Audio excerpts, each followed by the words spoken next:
ये 20 साल आपका बिहार इतिहास में गायब काल के नाम से जो है जाना जाएगा।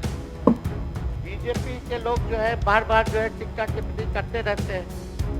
आप लोग तो पिछलगुए बन करके रहिएगा, आप लोगों के पास तो कोई चेहरा नहीं है, लटकने बन के रहिएगा। अटल जी का तो सपना आप लोग लायक नहीं है कि पूरा कर दो।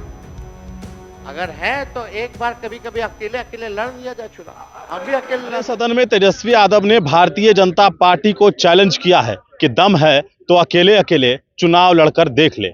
सीधे तौर पर बिहार में 25 बिहार विधानसभा का चुनाव होना है और उस चुनाव को लेकर तैयारियां लगातार चल रही है। और सदन के अंदर आज तेजस्वी यादव ने सीधे कहा है कि हम ये कहते हैं और ये चैलेंज करते हैं कि कभी अकेले अकेले फरिया कर देख ले। नीतीश कुमार को लेकर उन्होंने कई तरीके की बयानबाजी भी किया है। सुनिए तेजस्वी यादव ने क्या कुछ कहा है।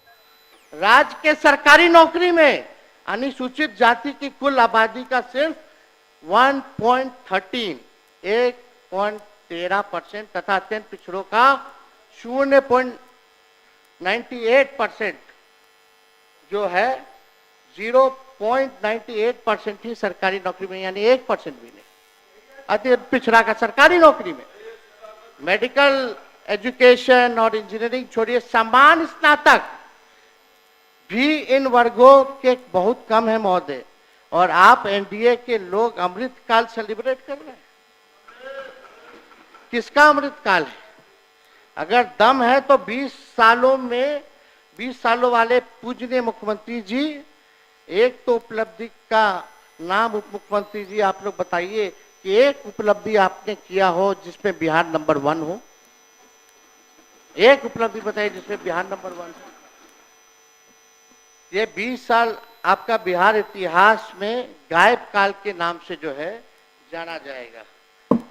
बीजेपी के लोग जो है बार बार जो है टिक्का टिप्पणी करते रहते हैं। आप लोग तो पिछलगुए बन करके रहिएगा, आप लोगों के पास तो कोई चेहरा नहीं है, लटकने बन के रहिएगा। अटल जी का तो सपना आप लोग लायक नहीं है कि पूरा कर दे। अगर है तो एक बार कभी कभी अकेले अकेले लड़ लिया जाए चुनाव, हम भी अकेले लड़ ले, देख लिया जाएगा कि किसमें किसका कितना जनाधार है, किसमें कितना दम है, जनता किसके साथ है। अब बीजेपी के लोगों बताओ, यहाँ डिप्टी सीएम दोनों बैठे, हम उन्हीं से पूछना चाहते, क्या बिहार ने जून 2013 से लेकर जुलाई 2017 तथा अगस्त 2022 से लेकर जनवरी 2024 तक कोई विकास किया कि नहीं किया? बताइए, किया कि नहीं किया? वो बोलेंगे तो भी फंसेंगे, नहीं बोलेंगे तो भी फंसेंगे, ऐसी स्थिति है। वो क्या बोलेंगे? हम ही लोगों का ना बजटवा पढ़ रहे थे। 7 निश्चय 2015 का चुनाव के बाद से ना शुरू हुआ। जाति आधारित गणना हमारे वक्त हुई ना, नौकरी हम ही लोग के समय ना मिला, स्पोर्ट्स पॉलिसी, टूरिज्म पॉलिसी सब तो हम ही लोगों के टाइम में बना।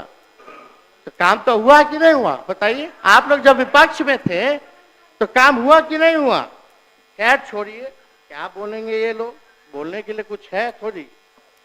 जून 2013 में, चलिए ये बता दीजिए, जून 2013 में आपको छोड़ा, लेकिन उससे कई महीने पहले ही सरकार काम का ठप हो गया था। फिर मांझी जी को बनाया गया, उनके हाथ बांध दिए, इनके मंत्री ही कैबिनेट की बैठक में नहीं जाते थे। फिर उनको हटाना था तो गवर्नेंस का काम काज ठप कर दिया। फिर 2017 में हमसे अलगाव करना था तो काम काज ठप कर दिया। फिर 2022 में आपसे अलगाव करना था तो गवर्नेंस ठप हो गया। फिर 2024 में वही, यह अस्थिर दिल, दिमाग और विचार की निशानी है और व्यक्तिगत महत्वाकांक्षा तथा स्वार्थ की प्रकाष्ठा है महोदय मुख्यमंत्री जी का। ये समझना पड़ेगा। अब सेंट्रल गवर्नमेंट को पता नहीं क्या बिहार से तकलीफ है, एक कारखाना दिया नहीं बजट में। और जो यहाँ बेगूसराय में जो हमारा मक्के का अनुसंधान बीज केंद्र था, उसको भी ये लोग भिजवाने का काम कर दिए बाहर कर्नाटका। वो तो हमने मामले को उठाया, अब वहीं के केंद्र मंत्री हैं, उन्हीं का क्षेत्र है, गिरिराज सिंह जी। पता नहीं दिसंबर का चिट्ठी है, आप नहीं बोले, आप चुप रहे, बिहार से बाहर किया गया। दर्जन भर केंद्र मंत्री है, राज्य मंत्री है बिहार का, वो लोग चुप रहा, सांसद लोग चुप रहा।